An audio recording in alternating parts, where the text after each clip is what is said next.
26 जनवरी को वही लोग हैं जो तिरंगे का अपमान कर दिए थे, एक दूसरा झंडा टांग दिए थे।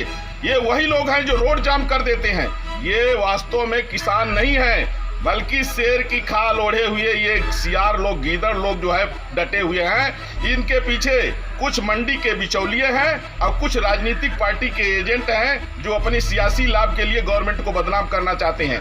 बिल्कुल टेनी को इस्तीफा नहीं देना चाहिए। इसलिए भारतीय जनता पार्टी किसानों का सम्मान करती है, लेकिन किसानों के हित में जो कृषि सुधार का बिल पास हुआ है वो किसानों के हित में है। दरअसल में ये जो कांग्रेस इत्यादि जो भाजपा विरोधी पार्टियां हैं, ये भाजपा को बदनाम करने के लिए किसान के आड़ में वास्तव में ये जो है तो ये कुछ जो है तो इसमें आतंकवादियों के एजेंट हैं जिनको फंडिंग मिल रही है, कुछ जो है तो कांग्रेस सपा बसपा के उसमें एजेंट घुसे हुए हैं। लखीमपुर घटना के बाद लगातार राजनीति गर्म होती दिखाई दे रही है।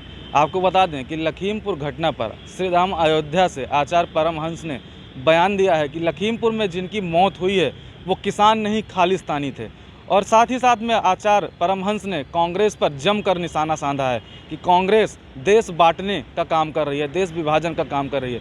आपको बताते चलें कि आचार्य परमहंस लगातार अपने बयानों को लेकर चर्चा में बने रहते हैं। पिछले कुछ दिनों पहले आचार्य परमहंस ने प्रधानमंत्री नरेंद्र मोदी को सीधा चेतावनी दिया था कि अगर भारत को हिंदू राष्ट्र घोषित नहीं किया जाता है तो वो 2 अक्टूबर को जल समाधि ले लेंगे। फिलहाल उसके बाद में मीडिया से बातचीत करते हुए आचार्य परमहंस ने बताया कि उनको हाउस अरेस्ट कर दिया गया था और तमाम हिंदूवादी संगठन के मना करने के बाद उन्होंने अपने इस फैसले को बदला था। आपको बताते चलें कि आचार्य परमहंस ने कहा है कि केंद्रीय गृह राज्य मंत्री अजय मिश्रा टेनी को इस्तीफा देने के लिए मजबूर न किया जाए। आइए सुनाते हैं आपको उनका ये बयान। अरेस्ट कर दिया, जल समाधि नहीं लेने दिया हिंदू राष्ट्र को लेकर के, इस पे आप क्या कहना चाहेंगे? आगे की क्या रणनीति है आपकी? जो हमने घोषणा किया था कि 2 अक्टूबर 2021 तक ये सेंट्रल गवर्नमेंट भारत को हिंदू राष्ट्र घोषित नहीं करती है तो दिन में 12 बजे मैं सरयू जी में जल समाधि ले लूंगा, जिसको देखते हुए प्रशासन ने मुझे हाउस अरेस्ट कर दिया था। और इसके बाद भी हमारे पास कई प्लान था, लेकिन जितने हिंदूवादी संगठन थे सब लोगों ने रिक्वेस्ट किया कि गुरुजी अभी आपने अकेले शुरुआत किया है, अब जितने हिंदूवादी संगठन और 100 करोड़ हिंदू भाई बहन आपके साथ जुड़ गए हैं, इसलिए हिंदुओं की बात मान करके आप जो है तो आगे संघर्ष करिए और हम सब लोग साथ देंगे, भारत हिंदू राष्ट्र घोषित होगा। इसलिए अगली रणनीति है कि देशव्यापी अभियान चलाएंगे इसको लेकर। महाराज जी, लखीमपुर खीरी में जो घटना हुई है, मंत्री के बेटे ने किसानों पर बेरहमी पूर्वक गाड़ियां चढ़ा दिया है और काफ़ी आक्रोश फैला हुआ है किसान समूह में। इस संबंध में क्या मंत्री जी को इस्तीफा देना चाहिए? मैं जगत गुरु परमहंस आचार्य धर्माचार्य की हैसियत से कह रहा हूँ, टेनी को इस्तीफा नहीं देना चाहिए। और कोई गाड़ी नहीं चढ़ाया है, वो किसान नहीं, वो खालिस्तानी समर्थक जानलेवा हमला कर दिए, तो जान बचाने के चक्कर में गाड़ी का संतुलन बिगड़ गया था। और ऐसी कोई बात नहीं है। जो ये लोग जो है तो 26 जनवरी को वही लोग हैं जो तिरंगे का अपमान कर दिए थे, एक दूसरा झंडा टांग दिए थे। ये वही लोग हैं जो रोड जाम कर देते हैं।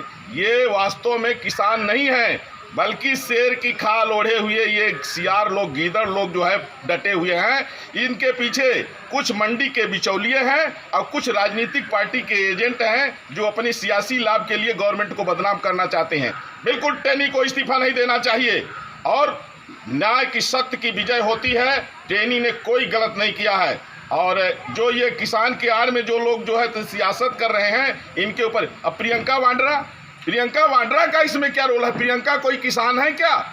जब 7 नवंबर 1966 को इंदिरा ने पार्लियामेंट के सामने लाखों लोगों को भुनवा दिया था, वो भूल गए क्या कांग्रेसी? इसलिए भारतीय जनता पार्टी किसानों का सम्मान करती है, लेकिन किसानों के हित में जो कृषि सुधार का बिल पास हुआ है वो किसानों के हित में है। दरअसल में ये जो कांग्रेस इत्यादि जो भाजपा विरोधी पार्टियां हैं, ये भाजपा को बदनाम करने के लिए किसान के आड़ में वास्तव में ये जो है तो ये कुछ जो है तो इसमें आतंकवादियों के एजेंट हैं जिनको फंडिंग मिल रही है, कुछ जो है तो कांग्रेस सपा बसपा के उसमें एजेंट घुसे हुए हैं और कुछ जो है उसमें मंडी के बिचौलिए हैं जिनको लाभ होता था बंद हो गया है। इसलिए मैं तो उसमें चाहता हूँ कि इसकी सख्ती से इसकी जाँच हो और जो भी दोषी हो उसके ऊपर कार्रवाई हो। ये बहुत हो गया, ये हद सीमा पार कर चुके हैं। नंगी तलवार लेकर के प्रशासन के ऊपर हमला करना, क्या ये प्रोटेस्ट का नियम है? प्रोटेस्ट होता है अहिंसात्मक, प्रोटेस्ट होता है देश का सम्मान करते हुए देश की क्षति नहीं होनी चाहिए। राष्ट्र का नुकसान करके प्रशासनिक अधिकारियों पर हमलावर होते हुए ये प्रोटेस्ट नहीं है, ये हिंसात्मक रवैया, इसमें खालिस्तानी समर्थक है। मेरी मांग है कि इनके ऊपर सख्त कार्रवाई हो। आपने सुना आचार्य परमहंस का बयान, किस तरीके से धर्मगुरुओं ने भी लखीमपुर कांड को लेकर के हस्तक्षेप करना शुरू कर दिया है। अब देखने वाली बात यह होगी कि प्रदेश व केंद्र की सरकार क्या फैसला लेती है। लखनऊ से न्यूज़ फाउंडेशन के लिए कृष्ण मोहन मिश्रा।